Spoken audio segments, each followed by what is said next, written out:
reasons, no? Why I choose Live Good Company, empowering lives and building dreams. Number 3, no monthly quotas required. Yan ang nagpahirap, no? Yung quota sa iba't ibang larangan ng MLM. Aminin natin. Ako, tumagal ako kasi builder ako eh. Kumikita ako. May pambili ako ng monthly quota o maintenance. Maintenance auto ship tawag yan eh. Last company ko 9,000 every month eh. Ang auto ship.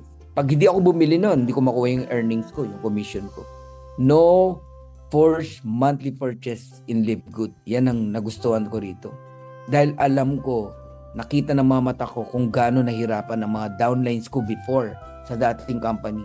Dahil dyan sa maintenance na yan. Vanessa Garcia, nagpapakamatay yan magbenta ng products para lang may pambili uli siya next month ng isang box na products, 100 points. Di ba, Coach Ban? Ate Bonnie? Ate Bonnie nakikinig sa live natin eh. Wala nang ganun sa Live Good. Ang gaan eh. Kaya nagtataka ako sa iba, no? Nasa Live Good na, no monthly quotas. Bumalik pa dun sa may quota o may monthly requirements. I don't know kung anong reason. O inadya lang ba talaga no, ng Lord na dun talaga sila, hindi dito. Kasi naniniwala din ako sa destiny. Pag para sa Live Good ka, para sa Live Good ka. Pag hindi, mawawala ka talaga eh. No matter kung kumita ka o nag-diamond ka o hindi. Ay, sayaw nyo ba ng walang quota? No, you are free from the pressure of buying product monthly just to stay active. Walang ganon sa Live Good. Bibili ka ng product kung kailan mo gusto. Bibili ka kung ano lang yung kailangan mo. So, walang ma-expired. Dati, bili ka ng bili. Nahabol mo pa yung rank, yung position, tambak yung product sa'yo. Pero ang totoo, nangyari, na-expired. Hindi ka naman magaling magbenta eh. Magaling ka lang mag-compute. Kinukumputan ka. Kung magkano kikitain mo, double your money. Pero, nabenta mo ba? Ilan sa inyo nakaranas? Tambak ang products, nanigas ang products.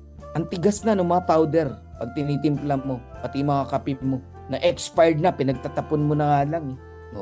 Ang dami. Ang dami. Kahit ako, naranasan ko yan. Kaya yung kita mo, wala. Nandun din. Baong ka pa sa utang. Kasi nagabol ka ng posisyon. Huwag yung sayangin ang napakagandang opportunity sa Live Good. No monthly quotas required. Kaya ako na-choose ang Live Good. At hindi na ako maghahanap pa ng iba.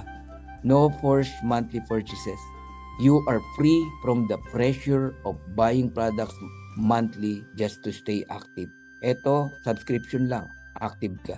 Na mahinga ka? Okay, sige. 1 taon. Di ka nagbayad ng subscription. Pagbalik mo, hindi mo babayaran yung 12 months na hindi mo nabayaran. Only $9.95, active ka na ulit. Pero wag mong gagawin yun. Kasi sayang yung binibuild mo na puzzle.